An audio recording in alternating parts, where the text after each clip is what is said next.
షేర్లింగంపల్లి నియోజకవర్గంలో ఘనంగా మాజీ ముఖ్యమంత్రి కేసీఆర్ జన్మదిన వేడుకలు డివిజన్లోని మసీదు బండలో సీనియర్ బీఆర్ఎస్ పార్టీ నేత మారెబోయిన రవి యాదవ్ ఆధ్వర్యంలో సోమవారం పార్టీ కార్యాలయంలో కార్యకర్తల మధ్య ఘనంగా జరుపుకున్నారు. ఈ సందర్భంగా మారెబోయిన రవి యాదవ్ మాట్లాడుతూ రాబోయే 5 ఏళ్లలో టీఆర్ఎస్ ప్రభుత్వం ప్రజల్లోకి వస్తుందని, అప్పుడే ప్రజలు అన్ని పథకాలకు అర్హులుగా ఉంటారని ఆశాభావాన్ని వ్యక్తం చేశారు.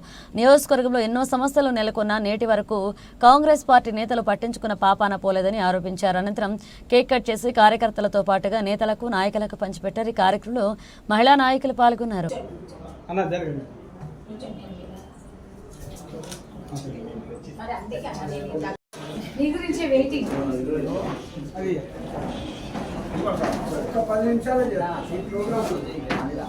ముందుగా మన తెలంగాణ బాబు మన తెలంగాణ తెచ్చిన తొలి ముఖ్యమంత్రి వర్యులు మన తెలంగాణ బాబు గారికి ముందుగా జన్మదిన శుభాకాంక్షలు తెలియజేస్తున్నాము. అందులో భాగంగా ఈరోజు మేము మా తెలంగాణ మా బాబు బర్త్డే సందర్భంగా మేము ఒక ఎంఆర్వై ఫౌండేషన్ కూడా ప్రారంభించడం జరిగింది. ప్రజాసేవ చేసుకోవడానికి ఇది ఒక మంచి అవకాశం అని కూడా మేము భావిస్తున్నాము. ఈరోజు బాబు బర్త్డే రోజు మాకు ఈ చక్కటి అవకాశం దొరికినందుకు మేము ఎంతగానో ఆనందపడుతూ అందరం చాలా చాలా గౌరవపడుతున్నాము.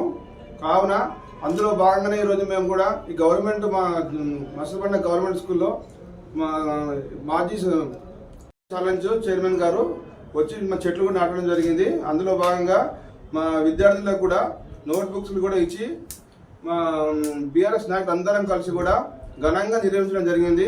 మాకు చాలా సంతోషంగా ఉంది. ఈరోజు చూస్తూ ఉంటే రాష్ట్రం మొత్తం పండగ వాతావరణం ఏర్పడింది. ఈరోజు కేసీఆర్ పండుగ సందర్భంగా ఎంత ఆనందంగా ఉందంటే ఇక్కడ చూసినా కూడా తండబద్దనాలు కలిసి అందరూ కూడా స్వచ్ఛందంగా పార్టీలకు అతీతంగా ఈరోజు మన కేసీఆర్ గారి బర్త్డే నిర్వహించడం జరుగుతున్నది.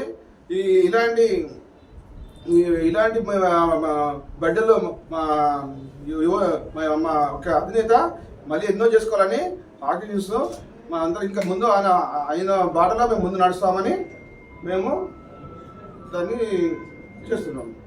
అందరికి కూడా ఈరోజు శుభదినం.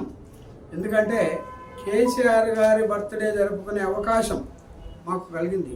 ఆయన ఇంకా ఆరోగ్యాలతో ఉండి ప్రజలకు ఇంకా మేలు చేసి ప్రజలకు ఇంకా ఎక్కడైతే ఆయన చేసిన పథకాలన్నీ ఆగిపోయాయో ఆ పథకాలన్నీ కూడా భారతదేశంలోనే అంటే మన నాయకత్వంలో మన అందరి కార్యకర్తల సమిష్టిగా వారు ఇంకా ముందుకు పోయి మాకు కార్యకర్తలను చూసుకుంటూ ప్రజలను చూసుకుంటూ ప్రజలకు మంచిగా చేయాలని వారికి బాగు కలగాలని పూల మొక్కలు నాటడం, పిల్లలకు పుస్తకాలు ఇవ్వడం.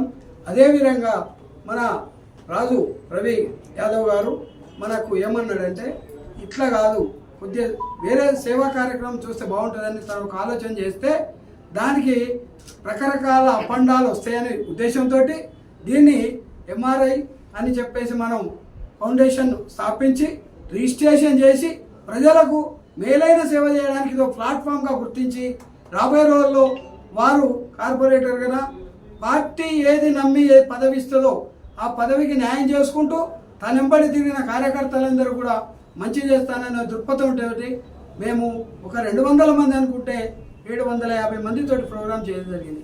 అంటే ఈరోజు ప్రజలందరూ కూడా మళ్ళా బీఆర్ఎస్ నాయకత్వాన్ని యువ నాయకత్వాన్ని మళ్ళీ కోరుకుంటున్న ప్రజలు ఆ ప్రజలకు పూర్తిగా న్యాయం చేయడానికి మేమందరం కూడా కృషి చేస్తామని మీ అందరికీ ధన్యవాదాలు తెలియజేస్తాం.